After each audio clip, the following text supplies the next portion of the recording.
Hello, welcome to Software Development Anti-Pattern. Today we are going to see Blob anti-pattern, which is also known as the God class anti-pattern. So let's go ahead with the symptoms and the consequences. So one of the common phrase which we can hear when we have this software anti-pattern named as a Blob is that we would mostly hear that this is a class that is really heart of our architecture, or this is our very important class, or this is the main class. So all these phrases can indirectly hint you about the some of the symptoms of this class. So one of the main symptoms is single class with many attributes and methods. So you would observe that in the overall code base of the software project, you would see that one particular or some set of the classes have too many attributes or too many methods, those which are they handling. Next is a controller class with simple data object. So you can find that there is one controller class which is controlling all the activity of the particular module, and it has many simple data objects which are mostly unrelated to each other. One of the basic thing about this blob anti-pattern is that it violates the single responsibility principle of the software design at many places. So one of the example for this is that this class have many methods which handles multiple responsibility inside the class. Now let's see and go ahead with the contextual causes of the blob anti-pattern. As the name suggests, it is given from the movie name The Blob, where a jelly-like thing which it eats and it grows and it repeats these things, and at the end it goes on repeating this thing, and it grows so much big that it gives threats to the existing system that is planned for its existence. Okay, so the same thing happens in terms of the blob or the blob of the or the god class, where this classes goes on increasing as we have evolution of our software or the code base, and over the time it makes our overall software development or the changes or the scalability into the thread, and our overall software development is heavily hampered by this blob class. So this blob or the god class is the one of the very famous and most occurred anti-pattern in many software development projects. So now let's move on to our some of the basic causes of this contextual blob design anti-patterns. So one of these is proof of concept code, which evolves over time into a prototype and eventually a production system. So many times software development process or the product development process have a POC, or mostly known as proof of concept code, which firstly evaluates and confirm the design and idea of the product, and then it over the time evolve into the prototype and then eventually a production system. But some of the core classes or some of the classes which mostly do a controller or the management type of task are kept as it is, or they are developed over the same initial code base or the same initial implementation, and that gives rise to the uh, blob anti-pattern as developers or the architecture skips the redesign of that original controller or the management classes. Next is the procedural design or the separate process from the data. So one of the main core aspect of the object oriented programming is the encapsulation. So where we combine the process and data inside the one object, and we always keep them close. But one of the main cause for this blob anti-pattern is the procedural design, where there is a high separation of the process from the data. So this separation of the process from the data gives rise to a dedicated controller class which has only one task, that it would process the data from the other objects. Okay, and as it goes on increasing, it tries to handle multiple type of object data and multiple type of responsibility, breaking our first principle of the software design, that is single responsibility principle. So it violates this principle at multiple end. It violates it at the functional level and it violates it at the class level. Next is the inappropriate requirement allocation. So this is kind of one of the genuine reason which could end up in the software anti-pattern, which is named as a blob.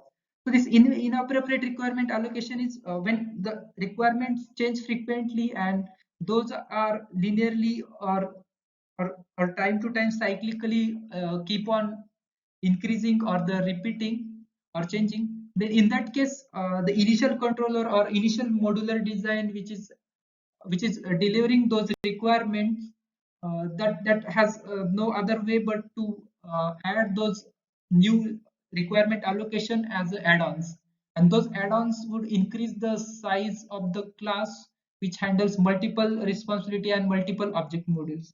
So here one thing which all the software architecture or developer can keep an eye on, that whenever you have a new requirement or new set of requirement which are added to existing system, it is always a better or the in the better shape to think of the redesign of the existing class if it is not does not fits into the existing responsibility of that class. Okay, so next in the contextual process, we have the POC, prototype, and production product development flow, where from the POC to prototype to production, we have some of the software designs for the classes and functional are as it is carried forward, and this gives rise to the blob anti-pattern. So here, to avoid this, we should be always careful while we have transitioning from POC to prototype to production. That if some target classes or some target functions demands the redesign, we should always proceed for that and have some allocation to it. Next is the GUI-centric programming frameworks like Qt, QML, Visual Basic, JavaScript, or MFC.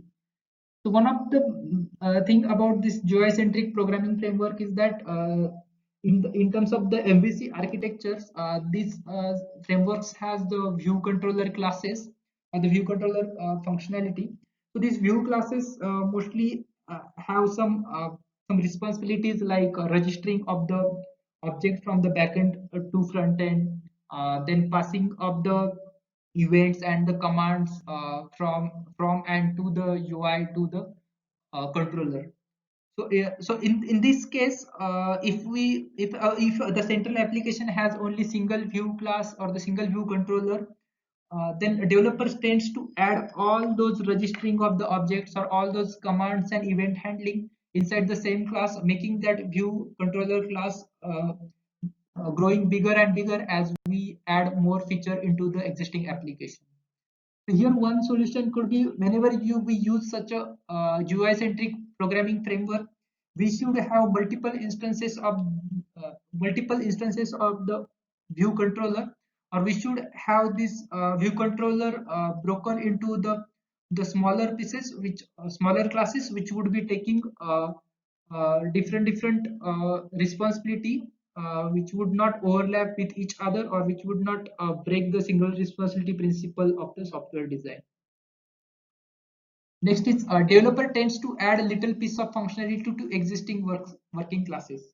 As we have seen previously, one of the leading cause of this blob anti-pattern is that whenever we have a changing requirement or the incremental requirement, uh, developer tends to add or accommodate those requirements into the existing classes, as, this is kind of shortest path taken up by developer or the architecture.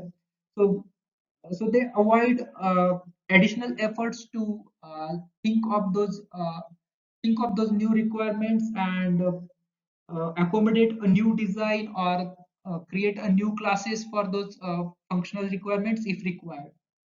So, so one of the basic thing we can here follow is that whenever we have new piece of development or new piece of requirement or feature which are very small, or if we have extension to the existing functionality, we should always look for the look for the redesign and check if we are breaking this single responsibility principle for the function or for the class, and if the new functionality or the new extension of the feature doesn't fit into the existing class or the existing function, we should always have a new class or new function or the new extension to that class to support that function instead of adding that into the existing one. Next, we would talk about the solution to this block anti-pattern, which is more important. So sometimes we work on the existing code base, or sometimes our existing code base which we are working on, that we come across some block anti-patterns, and it is always important to identify when we should solve this anti-pattern, and if we want to solve, what are the steps we should take without breaking the existing design functionality.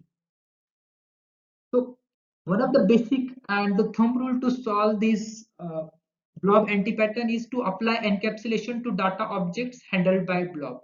So this would mostly split up the responsibility handled by the blob class, and it would reduce uh, the uh, scalability blocking which blob anti-pattern has created. So one of the main disadvantage of this blob anti-pattern is that once we have this blob anti-pattern increase, our software our class loses the ability to scale up and easy to add or the increase its functionality. See the example of the blob anti-pattern. So here you can see we have this controller class which has too many objects from the uh, various modules, and it also has the responsibilities or the functionalities to handle from the different area, like it is handling authentication, also it is handling some file system related tasks, also it is also handling some image reload, add and display uh, information also, and it is also handling some application status also. So as you can see, this controller class is controlling all the things, and surrounding it has many of the data object classes, like this data model 1 image list table, data model 2 errors, image, users, like this. So one of the drawback you can see here for the blob anti-pattern is that such type of classes loses the ability to scale up. So whenever we have to add a new functionality, or whenever we need to scale up the system, at that time this classes requires many kind of refactoring to make it work, and any small change is need to be monitored at the multiple places. Next thing is this class breaks the open-end principle for the of the design software design, where uh, this what this open-end principle states is that your class should be closed for any modification, and it is open for any addition uh, or the new requirements. So in this case, if you want to extend the functionality, we have to change the controller class. So it attracts the modification, and thus by breaking the rule of the open close principle of the software design. So due to this, we need to have some proper solution of solving this anti pattern, which is known as a blob, so that our software would be ready for any kind of scaling or the upgradation. Let's analyze this class and find out which of the responsibility which this class is handling, which it should not. Okay, let's go ahead with some of the data members. So as this is controller class, and it's still holding this image list uh, member. Okay, it should definitely should not be in this class. Okay, next we can see that there are some additional functions like add new image, remove image, upload image, update image. So these also some of the functionality which this class should not be handling.